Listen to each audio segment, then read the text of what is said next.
Good afternoon, everybody. Just checking to see if you were paying attention this morning. I appreciate being here. I came a day early to absorb some local culture and work on my accent, so maybe by today I could sound more like a Pittsburgher.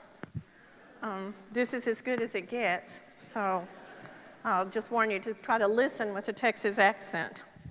So today we're going to talk from the framework of 10 commandments of how to live well with Parkinson's disease. My part of the country is kind of known as the Bible Belt, and I first developed this thinking about a group in Houston, so we'll see how it plays in Pittsburgh today. So this is a thing about Moses, only it's Dr. Moses, of course, because he's saying take 2 tablets and call me in the morning. And in our groups, I assume that's 2 tablets of levodopa. So first of all, you want to work with people on your team that are really smart about what they're doing with you. We've learned a lot today about Parkinson's disease. My personal opinion is that this is how neurologists often look at the body in general. The rest of it is just there to carry around the important part. My first commandment is thou shalt not take thy doctors too seriously. Now, to the neurologist or other docs in the room, I'll apologize straight up for that and be happy to debate that with you later. Idiopathic Parkinson's disease is the formal name of the more common garden variety of Parkinson's situations. When I was first working in movement disorders, a neurologist in Miami told me, he said, idiopathic, what does that mean? Well, I gave him my best medical nursing / answer, and he said, no, it means many times that the doctor's an idiot and the patient's pathetic, and even working closely together, they can't figure out what's wrong. So that I know that some of you have worked hard over the years to pinpoint an accurate and real diagnosis for yourselves. I encourage my patients to think about what we do with them in healthcare as part of their team as suggestions versus medical orders. If you'll let me use a sports analogy, and I'm gathering this is a big weekend in sports here, you're not only the quarterback if you have Parkinson's disease and we are the coach, but you're the team owner.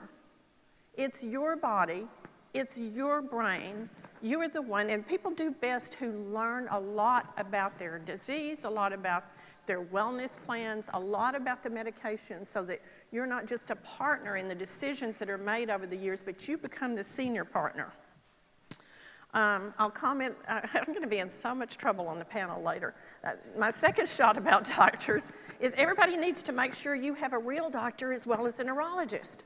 I'm astounded at how many people come in the movement disorders clinic and wonder if we could check out rattly sounds in their chest. Or I had one lady when I was still at Barrow that wanted one of the neurologists out there to do her pap smear. That's just a bad plan, you know, so I won't elaborate because I only have 30 minutes, but I hear that most of you get that.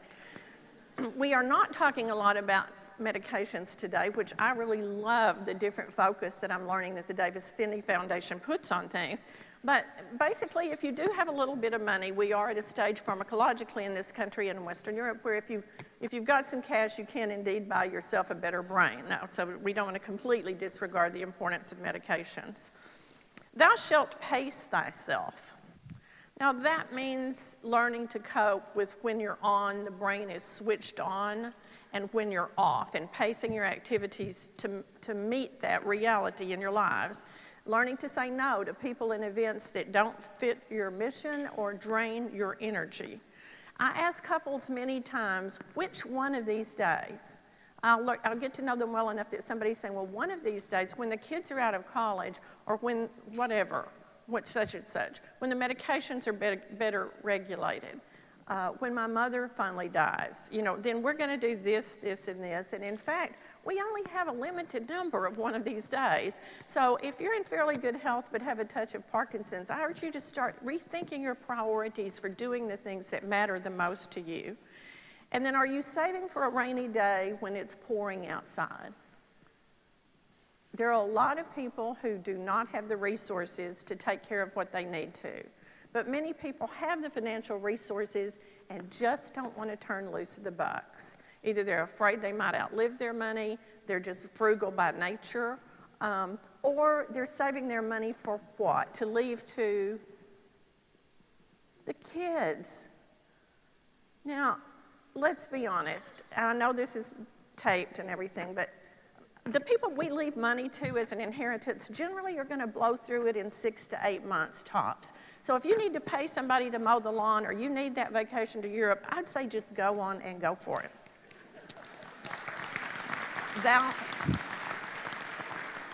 Thou shalt not fall. Now that sounds silly, doesn't it? My father had Parkinson's disease, which is not why I went into this line of work. Dad developed the problems in his 80s, and I always thought it was gracious of him to develop the only condition I knew how to treat. But he kept falling, and they'd call me from the hospital when I was out of town on a speaking gig somewhere. So it became kind of a family joke, and I would say, Dad, please don't fall before Tuesday. I'll be back on Tuesday. And he said, well, that's why they call them accidents, honey. But a lot of these accidents are actually what David Letterman used to refer to as stupid human tricks. You know, if you're over 70, your stint on a ladder should be up, Parkinson's or not, you know. So we need to learn to do the things that our bodies can accommodate best. From a physical therapy standpoint, which I am not, but I have a lot of good company here that knows these movement tricks, to honor what your natural turn pattern is, to make U-turns when you're reversing directions instead of pretending like you can still pivot per runway model. To implement a no-carry policy. If you're carrying your plate and a glass from the kitchen counter to the living room to watch TV while you dine, then make 2 trips. Don't carry something in both hands. You don't want to be, I had a patient not long ago in Austin who fell, broke her hip, but bragged she didn't spill her iced tea, you know. And I'm going to not touch on aging in place, but I notice in various places in the country where I go, people are really hopeful of staying in their lifetime homestead for as long as they live. And if you have a bit of Parkinson's disease, that may require some serious advanced planning, you know, if you live in a 3-story structure. So that's worthy of our discussion maybe later in the breakout. Thou shalt speak in a loud voice and try not to answer thyself. I listen to a lot of debates in exam rooms where the discussion is whether it's her Parkinson voice or his hard of hearing. That's the dynamic, and the answer is it's all of above. So I think if we were doing speech therapy earlier in the course of the Parkinson experience, people many times would do better in their efforts to communicate, and so much of our relationships are really balanced by the communication. I encourage people to sing. I had a big time with the music stuff this morning and love it that you all were doing that. To practice effective communication, I'll talk about that a little bit more in the caregiving piece in a minute. I'm going to talk about marriage, not because I think it's the only valid relationship model, but because it's the one I know the best and therefore can make fun of with the most competence. From the time we begin courting, if you will, till those years when we hook up with what we think is going to be, we really intend to be our partner for life. Men and women just tend to say things differently. Have you ever noticed that? Here she's saying, I don't know if you can see the captions on the slide, the little kitty's saying mew, and the cow's saying moo, and she just says whatever. So they're communication styles. The controller says, I'm not bossy, I just have better ideas. The peacemaker, that's obvious, I think. The negotiator says, I'll try to be nicer if you'll try to be smarter. My team in the clinic thinks that's mine. The passive aggressor, those are the people rolling their eyes. So as a caregiver, it's very easy to go from being the coach to the nag to the whatever people. If you don't know what that looks like, if you just hang out for a little while with a young teenager, you'll get it really quickly. Encourage people to have intentional dialogues. You can't have that by-the-way conversation from another room about something that's important.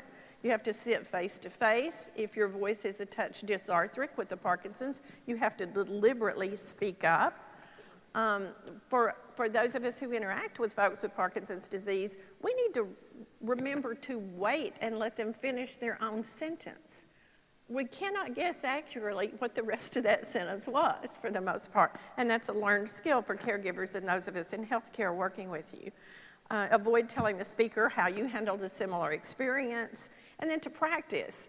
I notice when I'm on the road that I can almost tell who in restaurants or cafes is married and not married, because the not married people are talking to each other. The married people are reading the newspaper at breakfast or whatever, you know, so we have to keep that skill alive to practice actually talking with each other. And it doesn't necessarily get easier or better just because people have been together a long time or in the presence of a chronic health problem like Parkinson's does it. Thou shalt drink water religiously. Thirst diminishes as we age. At 40, you can't see. At 60, you can't hear. And from about 70 on in, the sense of thirst, just like the sense of smell, even without Parkinson factors, begins to diminish. So you're paying for these pills, you're eating this food, but you're not absorbing it if you're not taking in regular amounts of water. And I encourage people with Parkinson's in particular to schedule your water intake just like you might have scheduled medication doses throughout the day. It's extremely important. In my part of the country, in Texas, we see a lot of subclinical, and for that matter, clinical dehydration where people need to be in the emergency room for fluids. But it's a big problem, and it can really be a problem with delirium and other things related to the Parkinson's. Thou shalt not drive if thy friends are terrified to ride with you. And I've gotten where that's my test, guys, in the clinic. It's not, do you still drive? But turning to the spouse or the adult kid and say, I don't even ask the family member, do you think he should drive? I ask them, will you ride as his front seat passenger? That's the test. You know, everybody, I hope you know, we call it the DPS in Texas, the Department of Motor Vehicles or Department of Public Safety in a lot of states. But that's not who you check on to see if you should be driving, because they have this other tacky habit of taking away your driver's license if you don't see it just the same.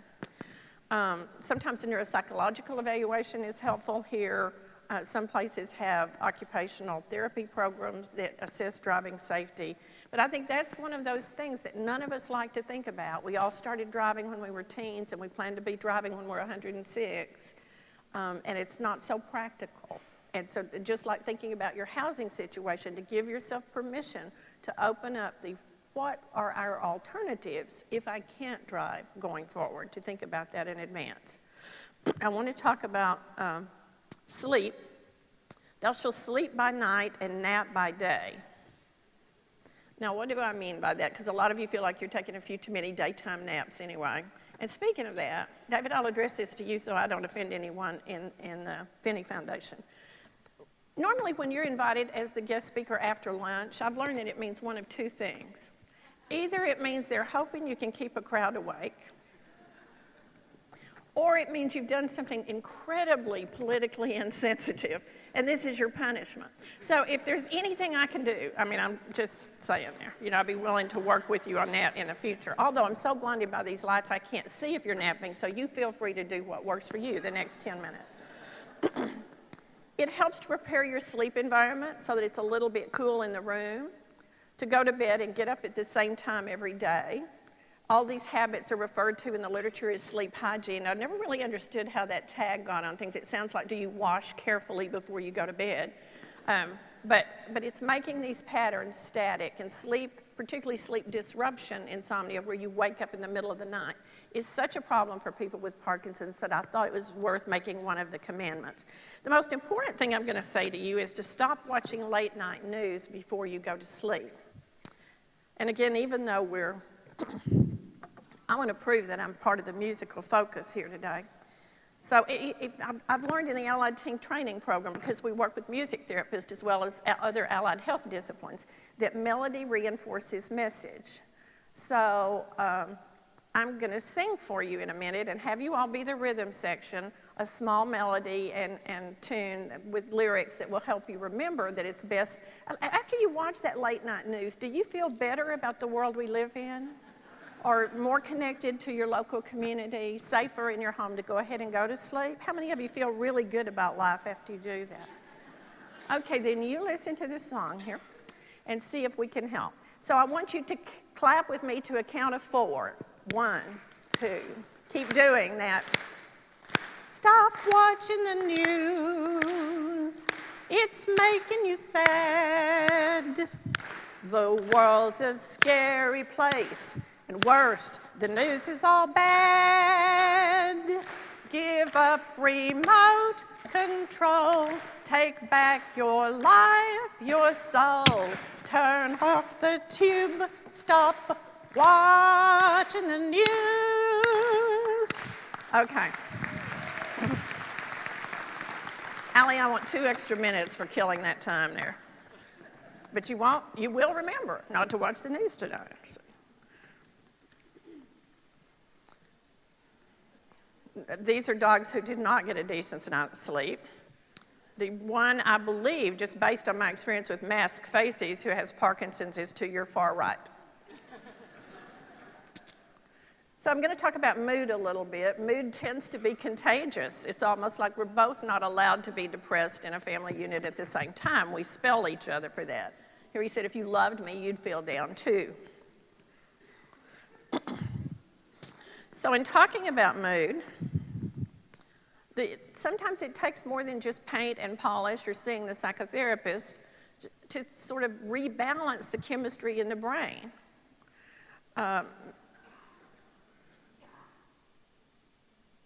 Actually, there's a slide missing here. I'm sorry, I'm kind of off on that. I try to remember when I'm interviewing patients and couples with caregivers there that mood may not just be the person with Parkinson's disease, that it's a family systems issue and that caregivers go through their own set of issues too. And there may not be anyone really looking out for them in that regard. So I want to address some comments just to caregivers today. You have to take care of yourself. You can write a job description for what you need to do every day and what you can let go or revert back to the person with Parkinson's to manage on their own. Sometimes we're micromanaging from the caregiving chair. To remember that respite is different and more important than recreation. People need some time off the job. That cocktail hour is not a strategy. You think I'm kidding, but I've been astounded at how much folks drink that are really stressed by caregiving.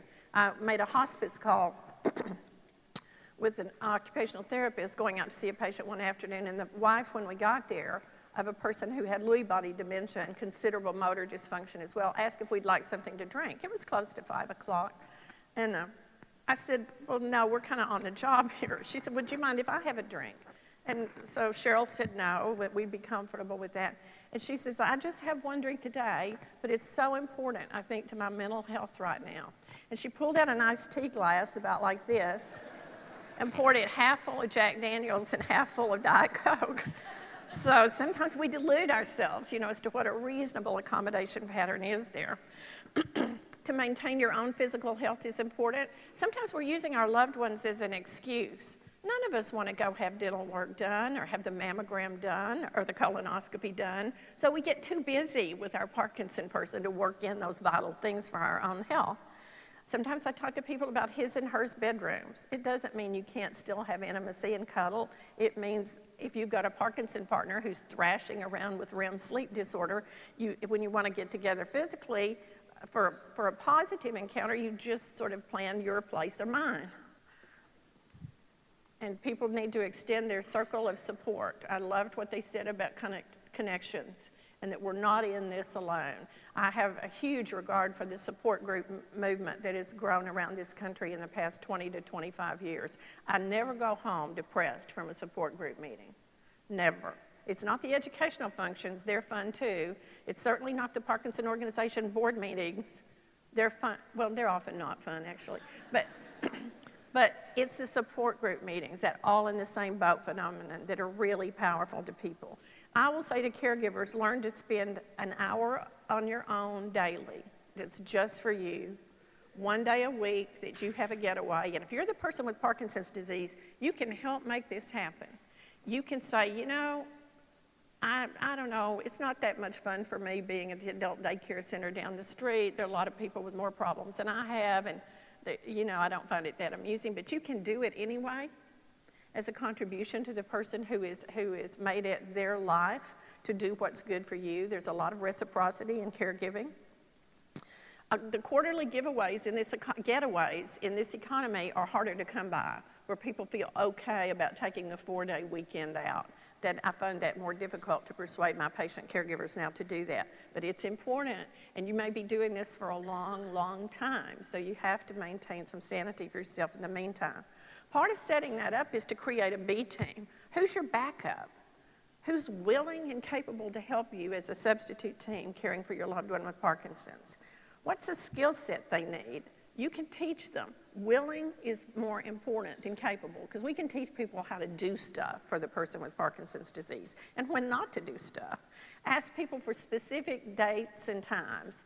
You know, my husband's name is Frank. You and Frank can't play golf anymore. He's just really not, his balance is not good enough to play golf, but he misses time with you. Could you come pick him up next Tuesday to go to the barber shop and maybe grab some lunch?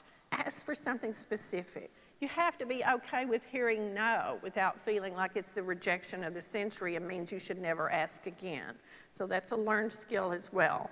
Long distance caregiving. What if you're the caregiver for someone but you live far away? In my family conferences, it's always interesting to me that it's the adult child who lives farthest away that's the most absolute certain what we should do for mom or dad. Or the son who lives far away has the purse strings, and the daughter nearby has the guardianship of the person. You know, life is still not quite right like that in my part of the world. But just say yes to going and filling in for that primary caregiver. You will learn things you're never going to learn in the drive-by visit at Christmas and Easter. If a phone conversation is possible, then do that every week. Set a time and do it. If a phone conversation is not possible because of problems with people's voice, then send care packages, send Hallmark cards, which really are now as expensive as a gift. Email is better than nothing, but barely, you know.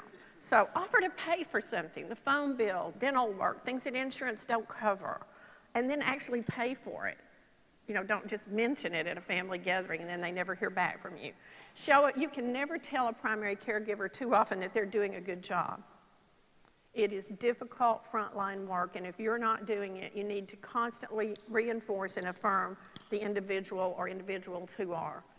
I had a question from an audience not long ago with a similar presentation, and the guy said, well, what if she's not doing, meaning his sister, that good a job?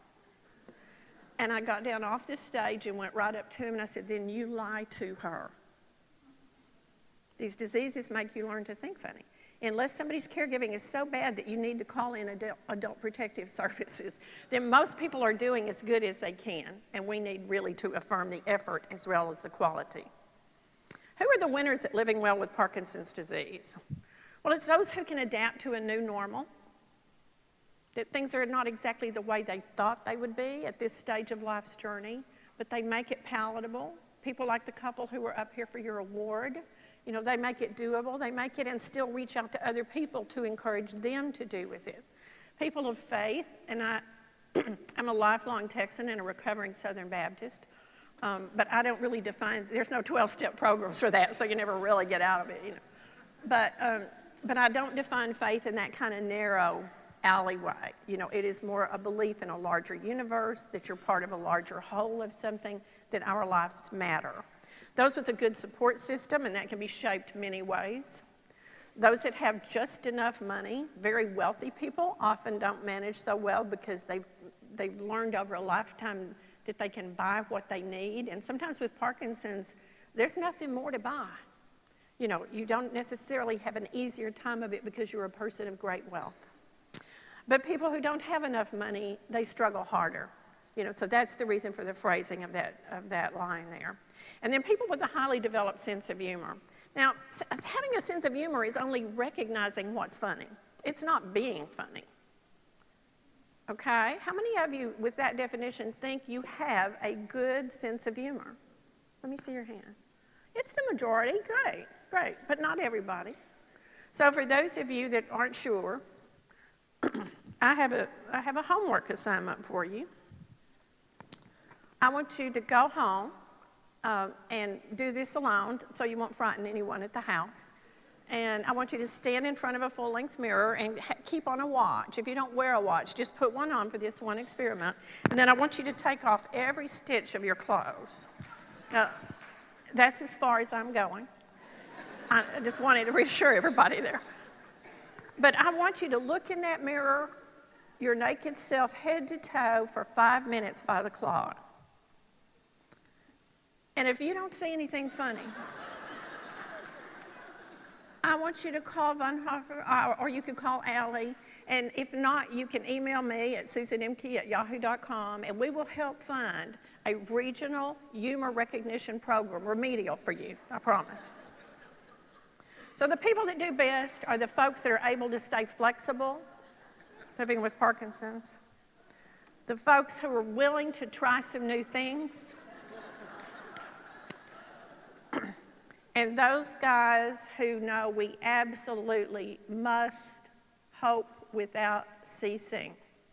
My favorite poem is Emily Dickinson's. The first stanza is, "Hope is the thing with feathers that perches in the soul and sings the tune without the words and never stops at all." Thank you.